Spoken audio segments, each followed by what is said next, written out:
Joining me in the Rock 104.9 studio, the thrill of my year, Warren Haynes. Thanks for coming back. We appreciate you. Horrible year. You should see my 401k. The 24th annual Warren Haynes Christmas Jam is tomorrow night at the U.S. Cellular Center in Asheville.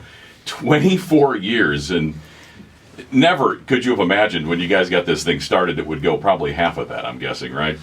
Yeah, we had no aspirations when we started out. You know, I know I've told the story a lot of times, but it just started out as an excuse for local musicians to get together and play, have some fun, and whatever small amount of money we raised, we picked a charity and donated it. There was never meant to be a second one or a third one or a 10th one or a 15th one. It was just kind of growing organically. But once we reached the point where it was starting to make money and we were able to work with Habitat and build houses, then the incentive kind of changed. So two things about this year. One was expected, it sold out. And then the other, of course, the lineup. Different every year, so that two things seem to be the constant. Different lineup every year, all the tickets are gone. Well, and I think both of those things are good. I really enjoy the fact that it's different all the time. I love that there's a few staples, people that come a lot, Audley Freed and Robert Kearns and people like Dave Schools, who hadn't been in a few years, Kevin Kinney, who's a big part of it, Edwin McCain has been a big part of a lot of them. But there's, I really try to make sure that every year is different, and not just as far as the personnel, but the direction and the genres of music that we cover, because I think it's important to kind of let the spirit of the Christmas Jam be represented by a lot of different genres of music, which we've proven through the years. We had Ralph Stanley one year, We've had John Schofield and Branford Marsalis, we've had Marty Stewart, we've had Dave Matthews, Ben Harper, Michael Franti. So you see the diversity just in those handful of examples, and I love that. You know, I love the fact that if it's going to be an 8-hour show, it's not the same kind of music all night. It's always music that I love, regardless. You know, the one thing I was telling somebody yesterday, the one thing that all the music that tends to have in common that we work with the Christmas Jam is that it appeals to people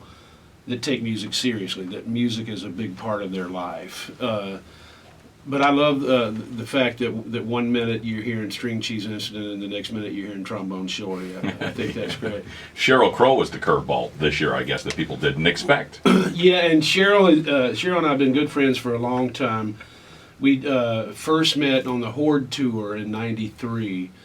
And when she was just starting to become popular, she would come up and sit in with the Allman Brothers, and I would go sit in with her band.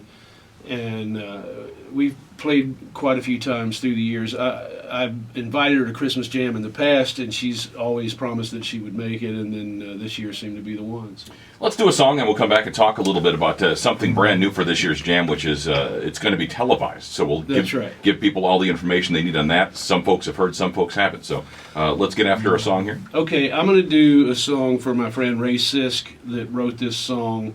Ray was going to be performing at one of the Jam by Day events, and his sister is in the hospital. He had to bail, understandably. So I'm going to do this song for him.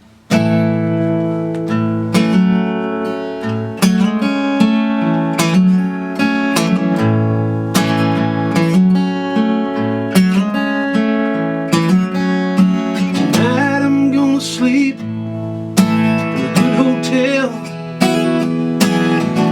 Nice warm bed, all goes well.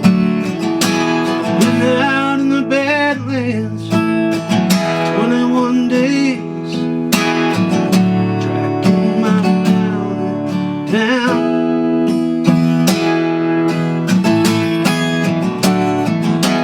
He was only a kid, maybe 17.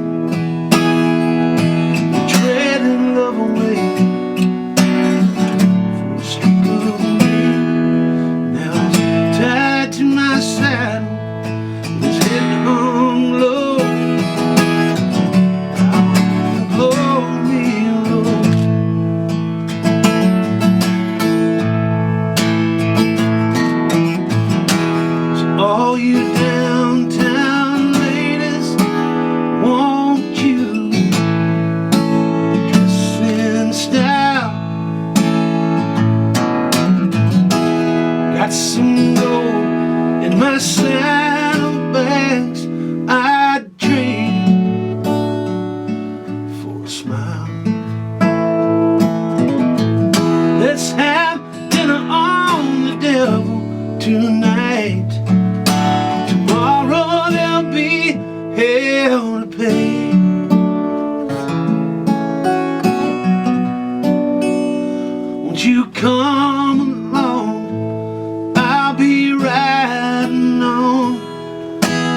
night sky, one slung low, the other riding high. And I wonder if anybody knows just why I had to shoot him down.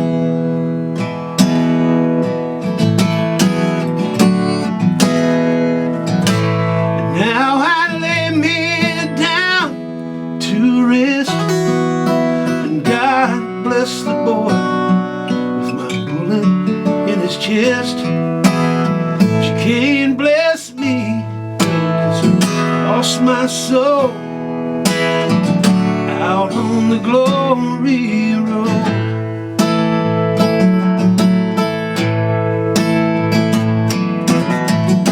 So all you downtown ladies, won't you dress in style?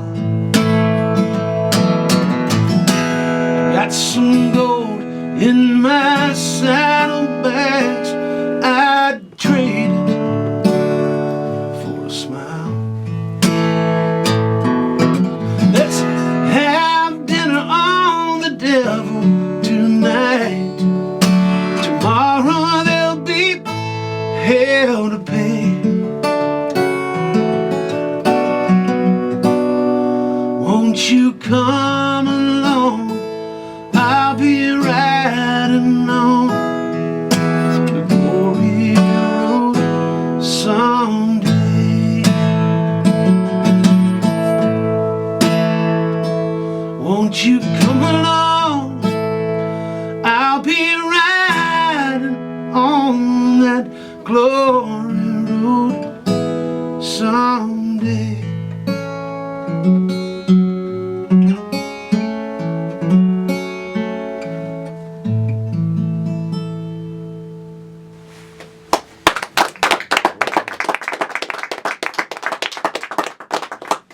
Nice one. And you said that was for somebody who was going to be playing at the Christmas Jam by David Cannot. Yeah, my friend Ray Sisk, who wrote that song. Beautiful song. Yeah, absolutely one of my favorites. We'll do one more coming up here in just a little bit. Been a pretty busy year for you. Some folks might have seen you on the TV performing at the White House. That was pretty cool, huh? It was great, yeah. It was really, really special. It was not only a huge honor to be there, but then the company was amazing as well. Playing with B.B. King and Buddy Guy and Mick Jagger and Jeff Beck and all these amazing folks. It was really great. You've played some big rooms and small rooms in your life. Usually small rooms are dives. That was a small room, but not a dive. Exactly, yeah. Yeah, I think just one painting on the wall of that small room is probably worth more than my whole family. I mean, the one of Washington, Jefferson, and Lincoln, I'm not sure. It's pretty intimidating being there. I can imagine. You know, I've been there 2 or 3 times now, and it was... It's just amazing because there's so many priceless items in there. You just kind of feel nervous all the time. Right, when you're walking through, you don't want to bump something. Yeah, you don't want to set your drink down and you go, "Oh, sir, that's left a watermark in the Declaration." That's Rutherford B. Hayes' chest." You know. Here's something cool this year too. This is a first. Access TV is going to be broadcasting the entirety of the Christmas Jam. Yes, to my understanding, they're a pretty new organization, and when that opportunity came about, we all felt it was a really cool thing. And as you and I were talking off the air, I think they're the people that did the 12-12-12 concert that was just in Madison Square Garden the other night, which was great. I know they've done a thing with Tedeschi Trucks from Red Rocks with Grace Potter. They've done a lot of cool events already, and we're psyched about having the whole event be televised, which means we're going to have to be more on schedule than normal, but that's okay. I think everybody would probably prefer that anyway. So for folks that are looking for it, I don't know what it's like on the local cable and whatnot, but on DirecTV it's channel 340. You can find it on channel 340. It is in HD, so it should be looking fantastic. Even if you're going, and you got a DVR, man, set the record button so you can go home and then watch it again. You know, I got it set to record, and I'll be watching it and keeping it. And for folks that can't go, well, now they can at least see the show. And if you don't have it, I'm guessing there's going to be some watering holes downtown that'll be showing it too. Yeah, I think that's really cool too. Actually, I have a lot of friends that are working, musicians that can't be there because they're working musicians, and so they'll be able to DVR it, which is cool. Yeah, now, I noticed that the announcement that it was going to be televised coincided with the announcement that the tickets sold out. I don't know if that was planned or not planned, but... I think it just happened, it just kind of all happened at the same time. The tickets went pretty quick this year, which is great. It's always a good indication that people really like the lineup. And as we were talking earlier, the lineup's different all the time. But it takes some of the stress off from the business side. We know we're going to have more money to give to Habitat, so I can concentrate more on the music. Speaking of Habitat, you've been lined up with them for years now, and it's one of those charities where there's tangible results. Yeah. You can actually physically see what you're doing, whereas with some others, you might be helping, but here you can see it. You can see the families in the homes, and I know you've been there to several of the dedication ceremonies. Yeah, and I'm going later today, actually, when I leave here. But I think it's important for someone like myself to be able to see what we're doing. We see the houses as they're being built. We see all the hard work that everybody's put into it and what that means. And there's a lot of great charities out there, but with some of them, I'm sure you have to wonder how much of the money's actually trickling down to the cause. And with Habitat, you see it. It's great. Warren Haynes in the Rock 104.9 studios. And, you've got to be one of the... if I was a musician and I was you, I would like the situation that I'm in, because you've had a chance to perform with so many different styles of bands. You've got the Warren Haynes Band now, which you can express a different side of yourself. You've got Gov't Mule, you've got your time with the Almonds, you've played with the Dead and just jammed with others. Is there something that you've yet to knock off the list as far as a style of music or people you'd like to play with? Well, there's people still that I would like to work with or jam with. The list is obviously getting shorter because I was talking earlier about how I kind of seek out opportunities to play with a lot of people that I grew up inspired by. But there are a few people left on that list. But let's go to not missed opportunities, but opportunities for the future. There are a few things, like I would like to make a straight up blues record at some point. I'd like to make an instrumental, more jazzy type record at some point. I'd like to make a record that's centered around acoustic instruments, that's more of like a singer-songwriter type record. All those things I think are in the works, but what's immediately in the works right now is a new Gov't Mule record that we're very excited about. Also, there's some stuff in the can that we may have talked about in the past, like if there's a live record with Gov't Mule and John Schofield that we still haven't released that we're going to, and it's something we're really proud of. That's with Alan Woody playing bass. And with all the releases, it's just, after Woody passed away, we put it on the shelf for a while, and we haven't gotten around to putting it back out. But John and I just played together about 10 days ago in California, and we always talk about, that record's great, we should release it. But as you mentioned, I like a lot of different styles of music, so it's important for me to be able to express myself in a lot of different ways. And I think a lot of musicians, if they had a complaint, it would be that they get stuck doing what people expect them to do, and I've been very lucky that I've been able to kind of create an environment where people expect me to do something different all the time, and that's something I don't take for granted. And I'm guessing most musicians would envy your position in that you've had enough success that you can maybe try something that isn't going to be a commercial success, or something you want to do. Well, I remember when Trey Anastasio and I were talking one time about when Fish was taking a break and he was doing a thing with the symphony, and he put a separate band together. And he's like, I got that idea from you, right? I'm like, no, don't blame me for your ideas there.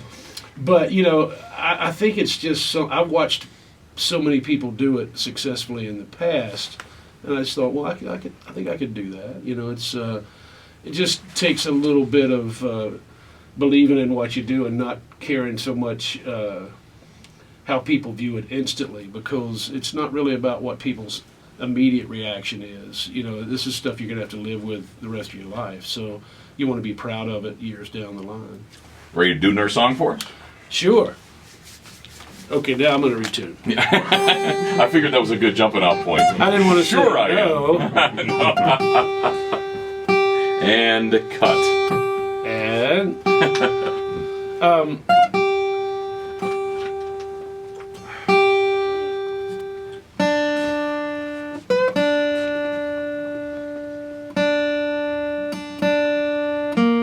Must be fun for some of the artists that you've given a break to, like a Grace Potter, to see them blowing up kind of the way they are. yeah, I just saw Grace the other night. I went and played with her at the Beacon, and man, she sounds better than ever, for one. She sounds fantastic. She was just here at the Orange Peel a couple of months and ago. she Yeah. sold out 2 nights at the Beacon. Mm-hmm. She's doing great, but she deserves it. She's worked really hard, and Yeah. she's really talented. I've turned a lot of people onto her in the past years. Yeah, it was my dad, believe it or not, my 60-whatever-year-old dad that likes the voice. It doesn't fit him at all. He's like a carpenter and the whole thing.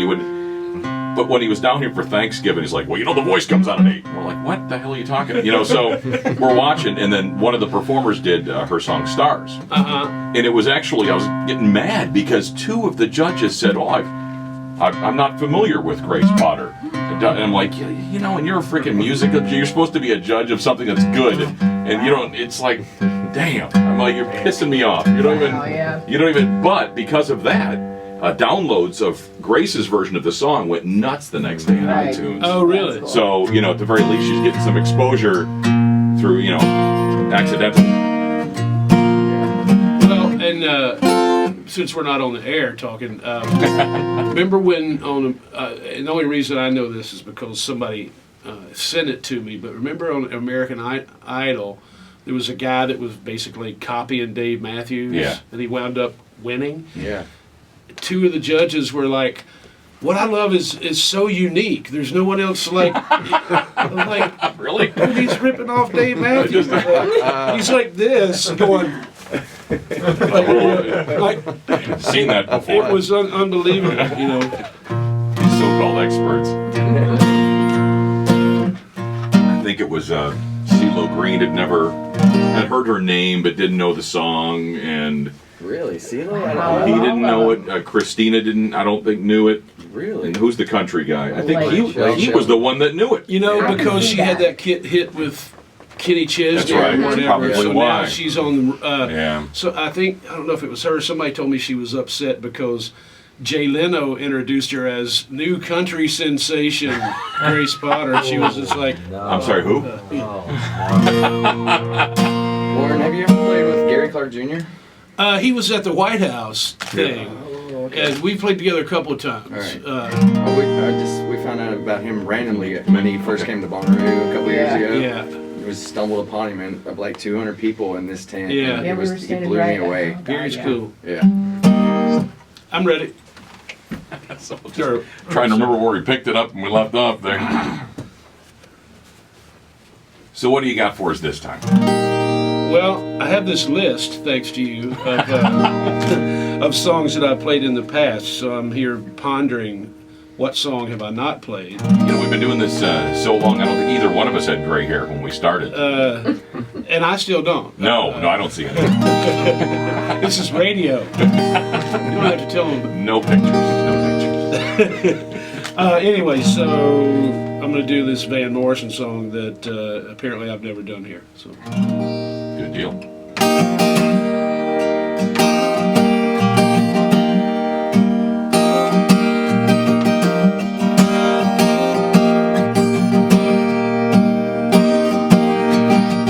We were born before the wind was so much younger than the sun. The heaven body boat was one as we sailed into the mystic.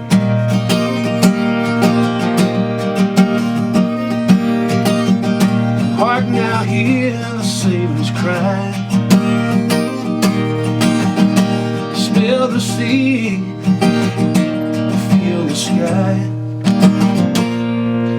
your soul and spirit fly into the mystic.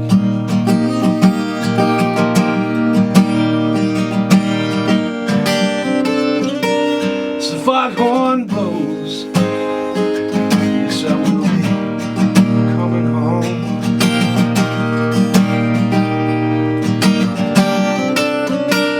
As the foghorn whistle blows, I got to hear it as a roll, and together we will fall into the mystic. Let me say, yeah.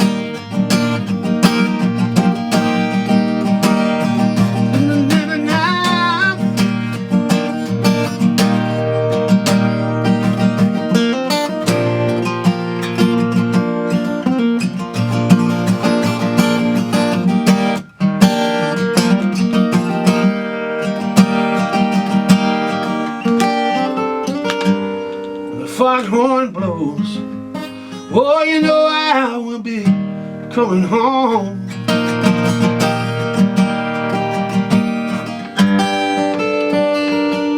When the foghorn whistle blows, I got to hear it. Don't wanna have to fear it. Oh, and I just wanna rock your gypsy soul. Way back in the days of old, and together we will fall into the mystic. You know, one more time, Mama, let me hear you say it.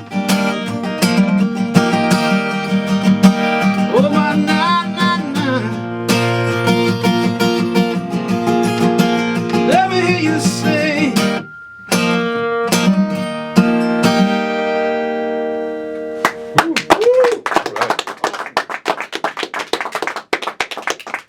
Awesome. Into the Mystic, yeah, Van Morrison. I think you've done that at a Christmas jam. I think it's on one of the CDs. maybe. I think I've heard you do it before, but not in the Yeah. studio, I'm pretty sure. So it was just awesome. Yeah, I do it in a few different lineups. Gov't Mule does it occasionally. The Allman Brothers have a really cool version of it, and sometimes, especially if we have a horn section come out and sit in with us, and we've done it with Phil Lesh and friends. I think we even did it in The Dead. You know, it's just such an amazing song and a very interpretable song. Mule has been known to do entire albums, Led Zeppelin or somebody else. Is there one that you're working on right now? You're thinking about, hey, let's do this album for Halloween of 2013 or something? Well, for this Halloween, we did 2 hours of Hendrix, which was really fun. That was in Chicago at the Riviera Theater. And let's see, this past New Year's, we did Mad Dogs and Englishmen in its entirety, which was really fun. As far as next year, wow, that might be too far away. We've done Zeppelin Houses of the Holy, and sometimes it'll be an album, or sometimes it'll just be like a collection. We did a Pink Floyd Halloween one year. We did a Stones Halloween one year. Halloween 2 years ago, we did Who's Next, which was really fun. So I don't know. There are a few albums that kind of stand out, you know, as ones you would like to do. But I'll get back to you on that. You mentioned Mule working on a new album. When can we expect that to be ready and out in stores? I'm guessing April, but that's just a guess at this point. Now, on the to-do list, you'd mentioned maybe some artists. Is there venues? Is there a venue worldwide, somewhere, that you just have always said, I want to play that room? I never played the Royal Albert Hall. I'd love to play Nice. Clapton's done that so many times. And there. Yeah, and I have recordings from there that are so great. I have Hendrix from 1969 from there that's tremendous. I have a Johnny Winter from 69 that's amazing. So I think there's something really special about the sound of that room. Warren Haynes Band and Johnny Winter played together at the Olympia Theater in Paris about a year and a half ago or something. That was great. That's where the James Brown live Love, Power, Peace record was recorded. Mm-hmm. And so it was pretty amazing playing in that room. But it's fun to get to these legendary venues. Like the first time I played the Fillmore in San Francisco, and you come out on stage and it sounds like those live records sound, that you're used to hearing from there, whether it's Miles Davis or Hendrix or whichever Fillmore records you refer to. So we've got a great lineup tomorrow night. Trombone Shorty and Orleans Avenue, Cheryl Crow, String Cheese Incident, Warren Haynes Band, all the special guests that you mentioned, televised this year. If you're just joining us on Access TV, a kind of a new network. If you're looking for it, it looks like it's spelled AXS. Right. And there was actually some confusion on how to pronounce it. I was watching the 12-12-12 concert the other night, and they said it, and I'm like, oh, that makes sense. You say the word ax and then add an S. Access. Works for me. Yeah, there it is. So there's a couple of things I should mention. The show starts at 6:30, which is the first time we've ever started at 6:30. And because it's televised, it may be the first time we start on time. Hey, how about that? Yeah. And also, another reason that we're starting at 6:30 is so we can accommodate and squeeze in a special guest appearance by someone, a group that's going to remain unannounced until showtime. So. Nice. So something to look forward to for folks that are going and watching on the TV. Absolutely. Fantastic. Now, there's a lot of stuff also going on tomorrow, the Christmas Jam by Day stuff, today and tomorrow, as a matter of fact. Right. Several venues. If you go to xmasjam.com, you've got it all listed there. A whole bunch of local music venues. Kevin Kinney and a bunch of others are playing. Yeah, Kevin's been so great at coordinating a lot of that stuff. And I think he has a blast doing it, and he's the perfect person for the chore. But it's really fun to see it expand because so many people come from out of town. We started thinking about events like Jazz Fest and some of these events where so many people are from out of town or out of state. It would be good to have entertainment options for them other than the actual shows, and for the locals obviously as well, and also to accommodate a lot of the local and regional musicians and to kind of shine a light on where the whole concept started. It started that way, and so it kind of brings the full circle aspect to it as well. Warren Haynes in the Rock 104.9 studio, and I'd be remiss, and I think I know the answer before I ask it, but I have to, otherwise I'll catch grief. Next year's 25th annual Christmas Jam. The 20th was a biggie. We did 2 nights. Yeah. Any plans for the 25th to do something like that? Do you got some artists in mind? I know it's a year away. We've already reached out to a few people. We already have a list of people that we're targeting. As far as the 2-night thing, it's a possibility. I know I sent an email around to all the people that work on the event, and I think everybody's response was, let's get through this one first and see. I don't blame you. It's quite the undertaking, and each year it gets bigger and bigger as far as the external things that go on, and the demands for your time, of course, are so great. So we always thank you for my coming pleasure. by. And I'm really looking forward to the 25th. It's going to be a blowout regardless of how it goes down. Any plans for the 50th yet? I know it's looking a little bit further down the road. I was thinking about moving the 50th earlier. Maybe cutting straight from 25 to Just 50. jumping right there. If no one will notice, they don't even notice it. No one's paying attention. We've been lying to them all these years. There never was a Christmas jam. It's, these drones are looking for. Warren Haynes, thanks for coming by. my pleasure.